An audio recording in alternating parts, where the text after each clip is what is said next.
So far, we're seeing a not necessarily a recon rush, which would a recon rush would necessitate using expensive recon units as replacement for forward deployment infantry, which is inefficient, and you shouldn't do that generally.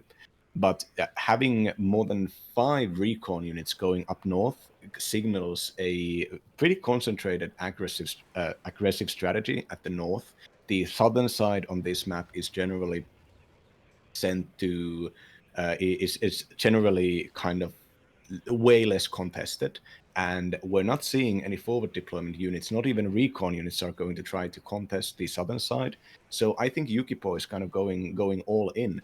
We're seeing 2 tanks, T-80UD, the heaviest Soviet tank in the game, as well as a command tank, T-80BVK, supported by a Tunguska, which is a heavily armed and is short to medium range anti-air weapon, and some fire support teams with heavy machine guns, I believe, going to most likely try to get these certain houses where they'll be able to spray down enemy infantry at very long 1,400-meter range. And this push with the Saperi and with the recon troops will likely try to get the initiative up north to push the third zone from the right. And seeing how the recon units are going near the citadel in the middle, I think that will be heavily contested by these recon troops.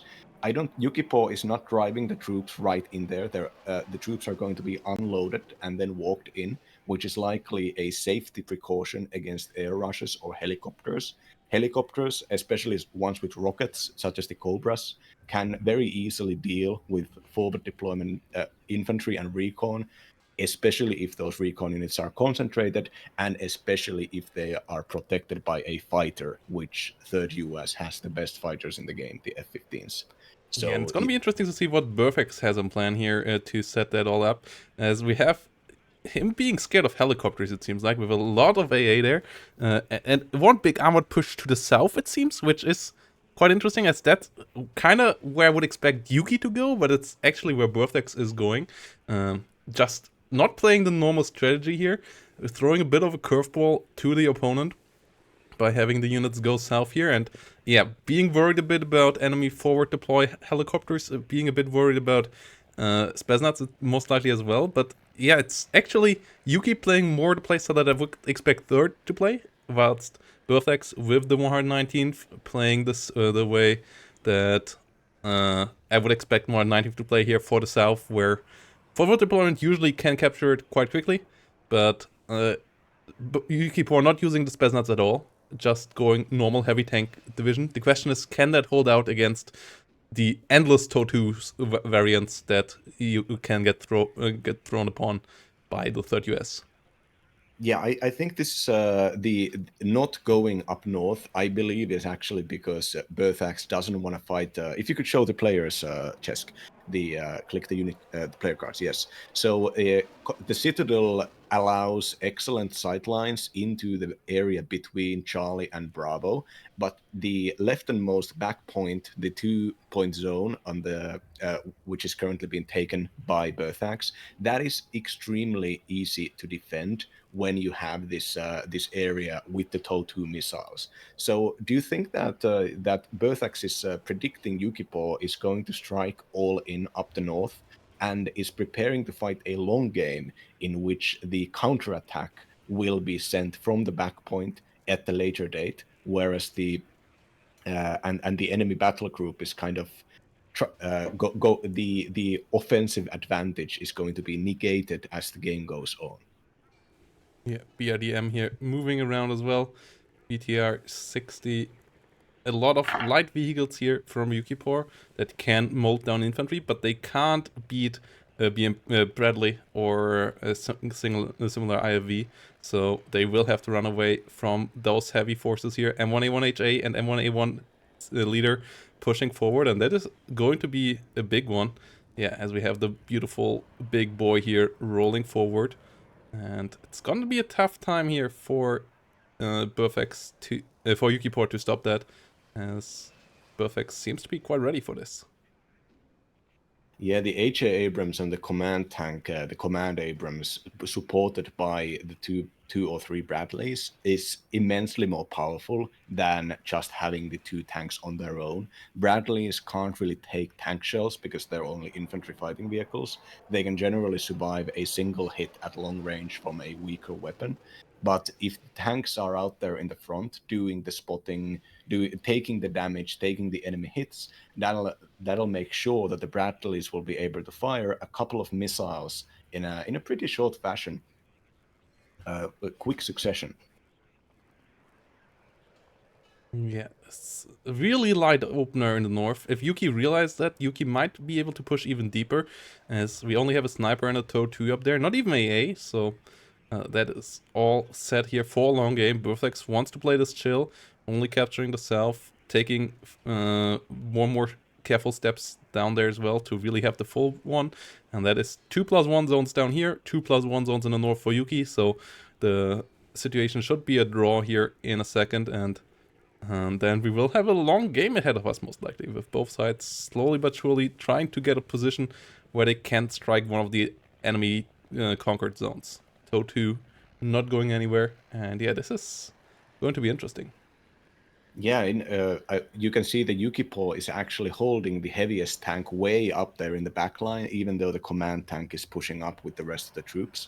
I think both of these players are just waiting for the other one to make a mistake, waiting for the other one to show themselves, to overextend, to push somewhere blindly. And both of them, considering how expensive the units are on both of these high-tech divisions, the amount of kills that you can take, you want to start the snowball. You want to kill an expensive unit, and then you want to start pushing and gaining tempo, while the enemy is going to have to wait until they can start replacing these expensive units. Taking out something like a T-80UD or an HA Abrams with a Apache with a side shot or with an LGB bomber can maybe just immediately kickstart the game when the players realize, like, well, this is the opening, this is my chance to start pushing. Yeah, Bradley's rolling in here now, together with a lot more infantry, to make sure that the rear zone is safe here for Burfex, coming in with some CQC infantry, with some engineer flares, and some 84 infantry there as well. Fireteam Dragon pushing up as well. And this is a pretty standard setup so far here by Burfax uh, in unit composition. And do you think T80UDs can break through all those TOW 2 missiles? Like, how would you approach that as a WARN 19th player here? Well, I'm not a 119th player because I like playing good divisions. Thank you very much. But I would most likely invest into the Masta artillery pieces that they get the non-self-propelled artillery. And we actually saw Yukipo just buy one and bring it reasonably close. Now, this is actually a Vostika, so it is a self-propelled but lighter artillery vehicle, which will be able to dodge the enemy counter battery and able to fire five salvo no, actually six round salvos, which are especially on close range, can do a pretty significant damage to a TOW2, if not just immediately kill it if the accuracy is good enough. Of course, when it comes to artillery, you want to have recon units close to the enemy so that the artillery can gain corrected shot, which will increase their effectiveness immensely. We're also seeing the Apache being bought out on a defensive role. Apaches, if you can show the unit card, Jess, they have the Hellfire missile, which is a, despite the it being red, the 2,800 meter, 70% accuracy, 24 penetration missile is incredible. It is a laser riding missile, which means that it can also be fired at the move, which is something that other ATGMs just can't be fired on the move. And this Apache will be able to fire at a long range against the heaviest tanks and then run back before the Tunguskas or like possibly even the fighters are going to be able to catch it. It requires incredible micro, but it's a very powerful unit. And with the quick fix, the Jammer helicopter out there with the 40% ECM, the Jammer helicopter will likely be used to figure out where the range of Yukipo's anti-helicopter AA is coming from.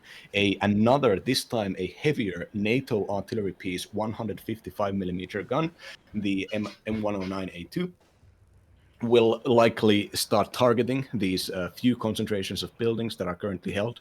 The Spetsnaz group are a special forces recon unit, and you can see the Wi-Fi symbol next to them. This Wi-Fi symbol means that these are a ground surveillance radar unit.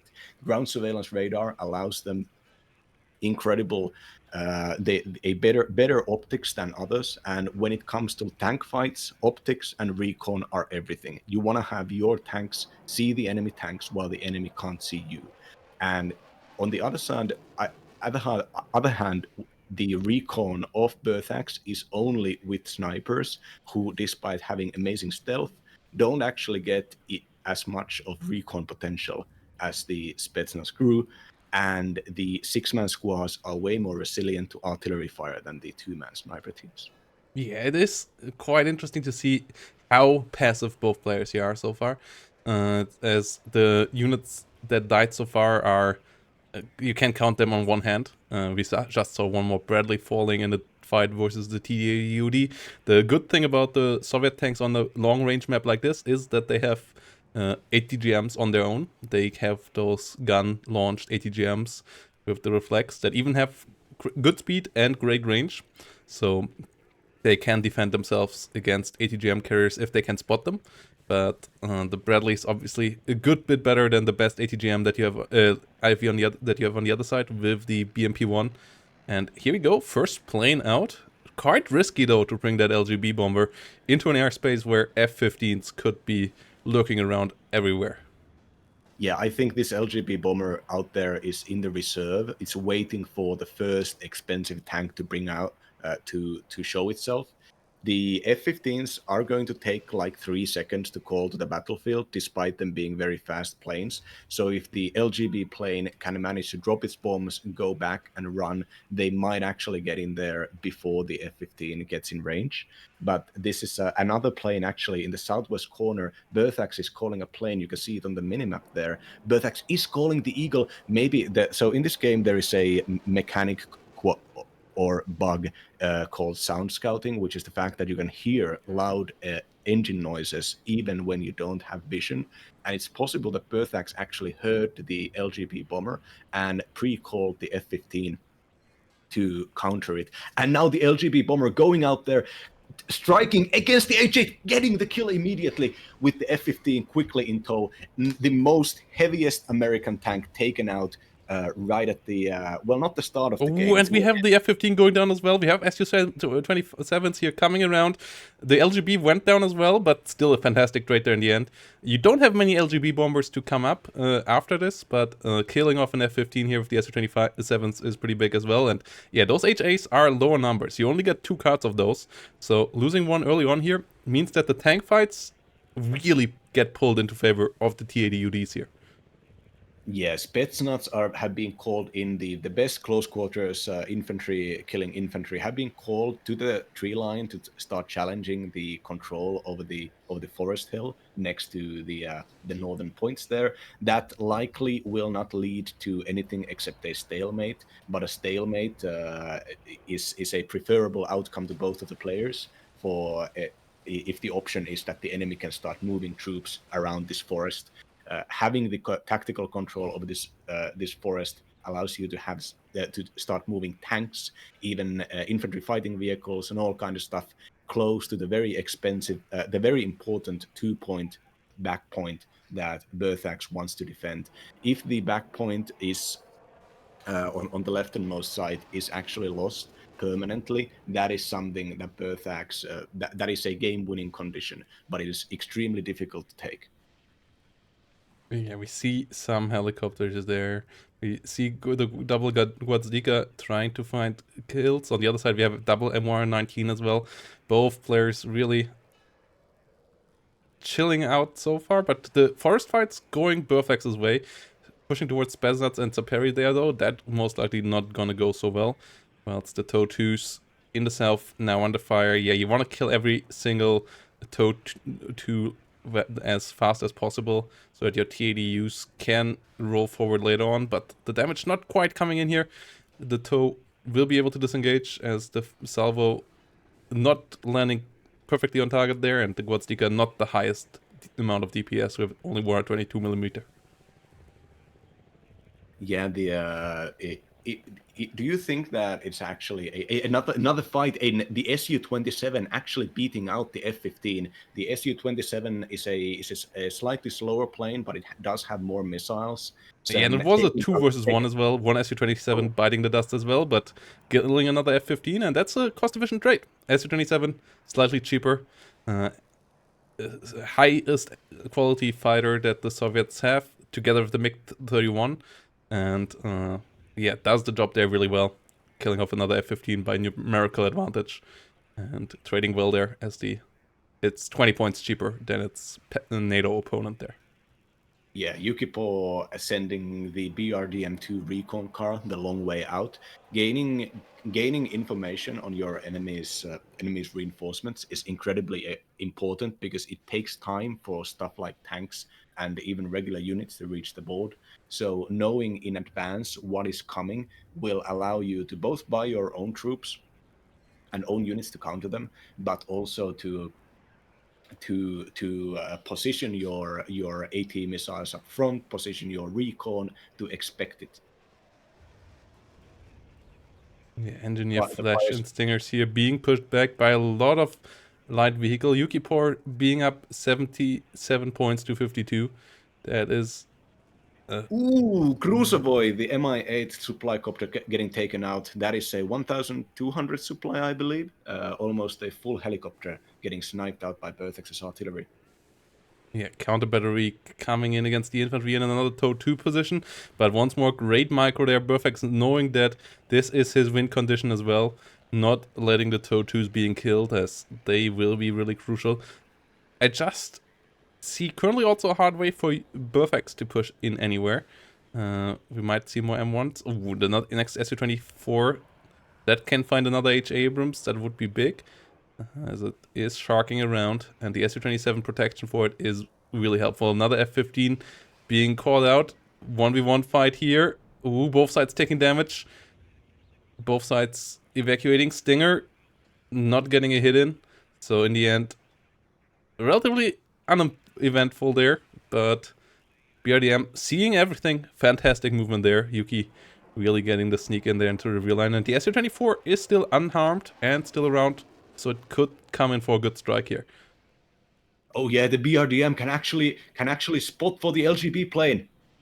Which finds a rear artillery piece. There is no AA in the south where it flies over now outside of a pivot, but that will not get enough damage on target. The second one, though, helping out. It actually gets the kill. The second pivot there, getting on target as well. That was big. Su-24 being killed off. That's not really worthwhile getting a kill on M109. It's nice, but it's nice to have that kill, but losing the LGB bomb, I think, is bigger. Though finally a TOW 2 here getting killed off in the same moment. Yukipor with the good multitasking here, and that is a big kill. BMP-1s and TADUDs will be really happy about that one. Yeah, when it comes to Yukipor's tank forces, there's a large amount of T-80s and the BNP-1 IFVs that are going to try to push apparently through north to the southernmost position. This is a location in which a TOW-2 actually hasn't been killed, and there are both Bradleys and numerous Abrams behind both these buildings and the forests. The buildings and the forests will give them the advantage of home turf, if being able to micro against missiles, driving them behind buildings, and even with the Apaches out there. This is the heaviest tank tech from the Americans coming against the heaviest tank tech of the Soviets. Meanwhile, the quick fix helicopter looking for the recon unit that spotted the artillery earlier and not finding it yet, surprisingly. Yeah, Bradley's here now getting involved as well. The TDUDs having to smoke off as we have an Apache helicopter coming in. Igla trying to get some damage into it, but double Apache here on the defense is going to be hard to deal with. You need the Tunguskas around for it, as they have long-range 3,000-meter anti-helicopter missiles, but they are also vulnerable to ground-based ATGMs, so it's going to be a tough back and forth here with these combined arms unit on both sides, as yeah, they gave each other time to build up, and now it's full-on fledged combined arms on both sides facing against each other. Yeah, there's even mortars, three mortars being bought up to the northwest, likely to smoke out some kind of units, but there are no offensive units coming from Berthax's side, so those smokes are not going to be firing in a long time, I believe.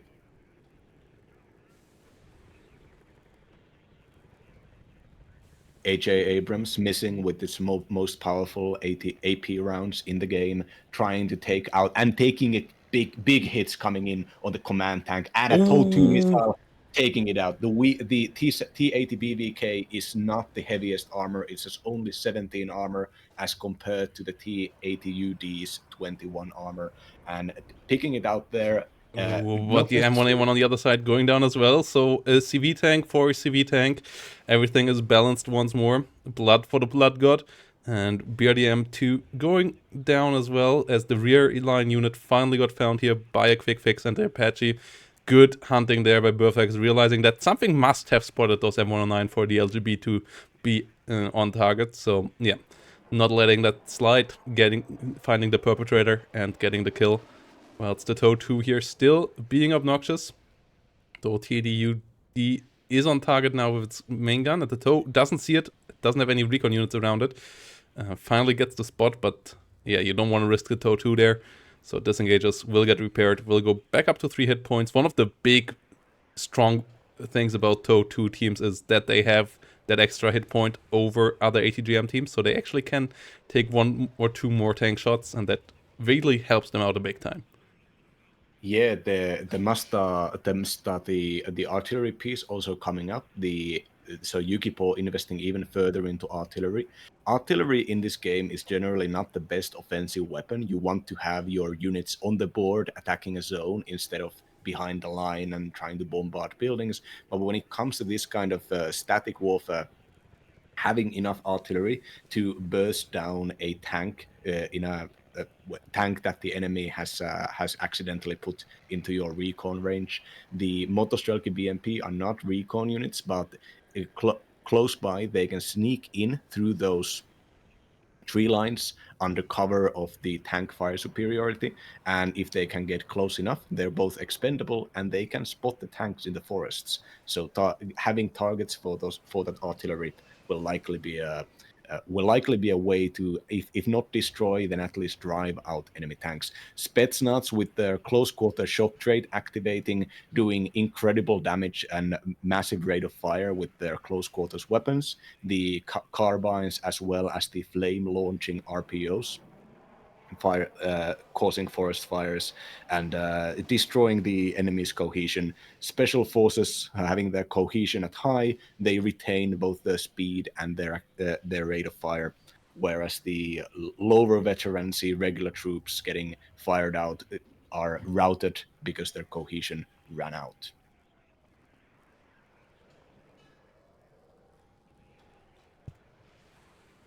Yeah, Moto Red Red guy here in the south, finding a fire team on the other side, both sides being relatively chill. And yeah, the Mazda now coming in as the heavy artillery, as Burfax has knew that the artillery didn't deal full damage. He must have thought, okay, it's Gwazdika used to the damage. Now the heavier damage coming in though, and the Burfax will have to realize that this is the heavy boys now. Has 2 M109s, might be able to counter battery with that. But yeah, the heavy tank plop here is going to be interesting. TADUDs and U's in really heavy numbers, whilst Burfax is setting up a bit in the north, but his infantry not really getting a breakthrough against the Spetsnaz infested forest there. Like, beating Spetsnaz is such a tough job to do without any help of artillery, air, or vehicles, and helping out in that forest is not going to be easy for anything outside of maybe artillery. Yeah, so the tank group of Yukipo is moving in and getting some kills, and the spotting troops, the Spetsnaz GRUs, are close enough to be able to spot critical units, and you can see that there are actually no American recon units out there in the front. So currently, the sniper on the south side of the zone will have to carry all the weight for spotting all of these tanks, which generally means that the Yukipor will likely get a bit better engagements here. The Berthax actually retreating with the troops, consolidating them around behind the Apaches and behind the likely the last F-15s left in the air tab. The Berthax immediately realizing that the momentum was shifting and not wanting to lose any of the tanks or even the Bradleys that are going to be needed in the next 17 minutes, as the decisive battle will likely finally be fought. Mortars firing from Berthax's side and counter artillery actually hitting really badly, hurting both the cohesion. Cohesion is the yellow and the red bars and the black bars on the units, and driving out the heavier self-propelled artillery, while the mortars are desperately trying to destroy or drive out the Spetsnaz GRU. That's so far unsuccessfully. Yeah, counter battery here coming in from Yuki. We have a massive tank battle in the south here. One Bradley going down, one T-80 really low. And yeah, the long range ATGM situation of Yukipor here helping out the tanks. The Rapira, they're all quite strong. And there is enough AA now around there with a decent amount of Iglas plus the Tunguska so that the Apaches can't just swoop in. Maybe trying to hit the AA might be a way for Berthax to try to fight this. Trying to get the kill on one of those. We still have some ground-based TOW2s, but with the double muster in the north, that TOW2 lives really dangerous now, as the amount of artillery... Oh no, the Quadstika is still up there, only one muster, but still decent amount of damage capabilities there. And yeah, so far, both sides still relatively chill, and it is Yuki with the slight point advantage. We'll see if it might be just 16 more minutes of neither side really getting a take on, though I feel like Yuki is slightly more on the jump down here than Berthax is up north, and that is a really big problem for our Australian located player here right now. Yeah, there are actually that you can see from the little line at the unit card that these T-80UDs are actually not trained troops. They are untrained units which have significant disadvantages when it comes to the units with the chevron. The chevron marks that they are either regular trained troops or veteran or elite troops. And the reason to take lower veterancy units is because you get way more of them. I believe when it comes to T-80UDs, you actually get twice the amount of them. And if you have these untrained units, they are going to take a long time to regain their cohesion. The cohesion is going to hurt their speed, their accuracy, and generally the reload time as well. But the T-80s actually have a special mechanic that the Abrams don't, which is not necessarily useful in real life, but very useful in the game, which is the autoloader. The autoloader means that the T-80UDs will keep up their rate of fire even if they lose cohesion. And so the numbers might actually end up helping against the when it comes to breaking through these ATGMs. The tanks are firing smoke and retreating against the Bradley's TOW missiles, and every tank only gets a single smoke before they need to resupply. The resupply cost is actually pretty significant, so you don't want to just constantly keep on smoking the units. You're going to start having to pay for more supply.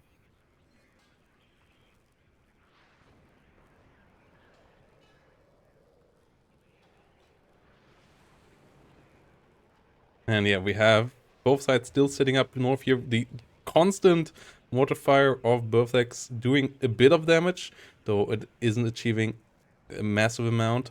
Meanwhile, infantry in the forest still in favor of Yukipor. So we don't see Berthax breaking through there anytime soon. But the first units of Yuki have reached the town. TOW2 there has died, and yeah, Berthax really needing to find a way of how to deal with those TADUDs, how to push into that. And yeah, the capture of the south here worked out early on, but he maybe has given up a bit too much in the north early in the game, and now really struggles to get back in there. The M1A1s here getting a good amount of fire onto the opponent, but only killing off some infantry, having to be careful with the long range capabilities of the TADUDs that with their 2800 meter even outrage the Bradleys. Well, it's both sides here. Trading a couple of kills. Bradley goes down again. And the Air Force of Berthex can't really help out here either. So, yeah, how is Berthex supposed to break this here right now? I mean, I think the Apaches are just gonna have there are 4 Apaches, and it is possible for the Apaches to kill a Tunguska if the Tunguska misses immediately. They have very good range. They're fast. They have 20% ECM, so they have some protection against the enemy missiles.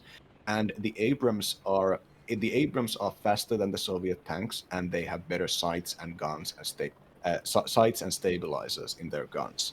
So if Berthax would snipe out a couple of the close-range defense Tunguska guns, that might open up enough air coverage for the Apaches to start wailing in on the T-80s.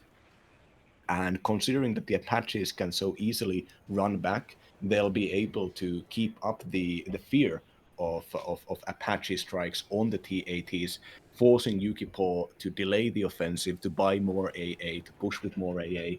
But I think if Yukipo doesn't have a large infantry tab, but I think if Yukipo actually started pushing more infantry into the town, the infantry might provide some side shots with the RPGs against the Ooh. Abrams, of course. Yep. Heavy fighting here. One Apache going down. Good counter battery by Burfax in the meantime, getting one of the enemy artillery pieces. But yeah, the Tunguska is here pushing back the Apaches, getting another hit there, getting another shock. Another Apache having to be careful there. Should disengage, flying low again now. We're trying to land. The M1A1s, meanwhile, trying to push forward. Bradley going down, but the TDUDs here being microed really, really well by Yuki. And another Apache here being shocked, and SU-25 coming in as well. The Apaches struggling to stay alive. One more going down, one more Bradley going down, one more M1A1HA going down, and this fight is not going Berthax's favor at all, as all the other tanks on the side of Yukipor are still alive, can be repaired, have a leader next to them to get the stress recovered a bit quicker, and they will be around in a, soon again. Kill on Kuska is big. That Bradley is in a fantastic spot here. That will help out a good bit, but the amount of Apaches dying here is worrisome.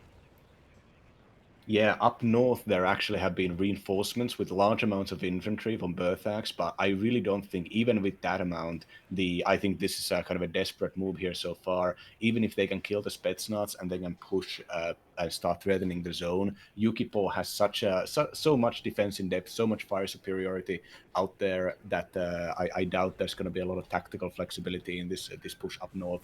But the masked smokes will allow the Americans to get into engagement range, so that is something. Yeah, another Apache being gunned down here, and that might be all the Apaches, most likely, that Berthax has on the deck, so no more Hellfires, and the M1A1 is a fantastic tank, it's just slightly outclassed by its opponents, and the HA number here running low.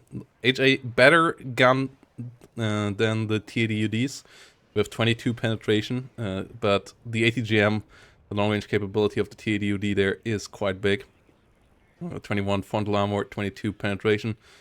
The TDU having 20 frontal armor, I believe, and the UD 21 frontal armor with 20 penetration on the gun each, or 21 here on the UD.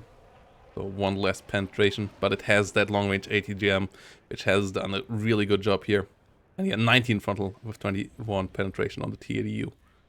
Yeah, whereas the regular M1A1 only has 18, 18 We finally see an overextension here from Yukipo though. The side shot Bradley here getting another TADBVK killed, and at the same time we have a big push in the north.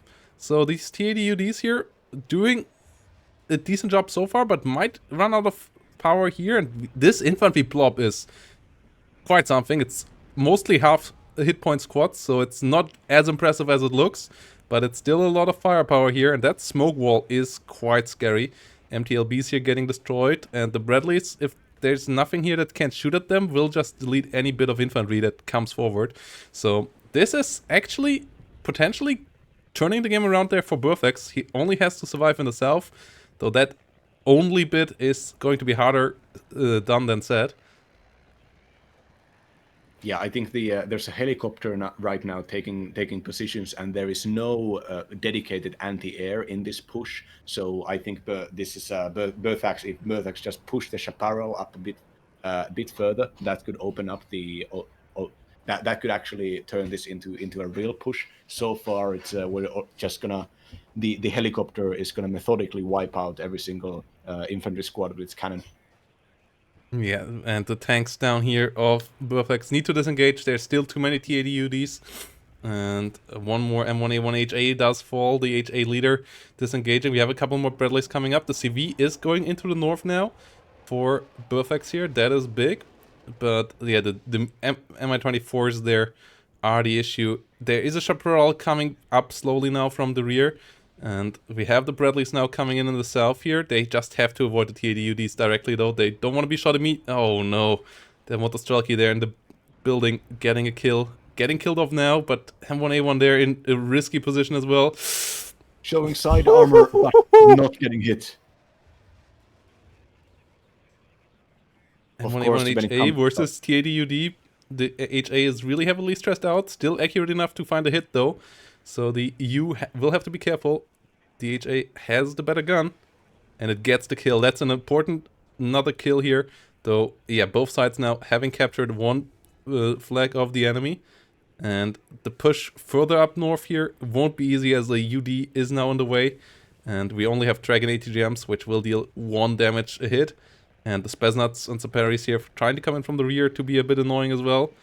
And the Chaparral actually died there. The Chaparral got sniped, so the Hind is still an issue. F-15 trying to get the kill. AA on both sides, really lackluster about the tank fights going on. We had a lot of time where nothing happened. Now this game is full on pedal to the metal on both sides, and it's still on the edge, but it looks a bit better for Yuki. Yeah, this I think Berthex's attacks here do show some amount of desperation, and there's just no tools to really regain the zones, and especially not in 5 minutes if the T80s are allowed to get in there. Another command tank coming in this time, one in full health, and the other command tanks being hurt badly. Now, as the leader, the BMP-1K will be able to push up north here. I think that's Berthax's push up north has officially been destroyed, and the counter push down south will likely have the command tank trying to dodge the infantry in the smoke. Infantry, of course, not being able to penetrate the front armor, but if they get a side shot, the tank's pretty much done. Yeah, another kill here for the T80UDs against an M1A1. Perfect's on a +1, but we have the BMP leader already coming up in the north, and he's still quite a couple of points behind. Both M1A1s going down as well. The south can be captured as well, as nothing is defending there. And we see Perfect surrendering here. GGVP, as the victory in game number 1 goes to Gipor. 8,500 kills in the end. Yeah, big KD advantage here.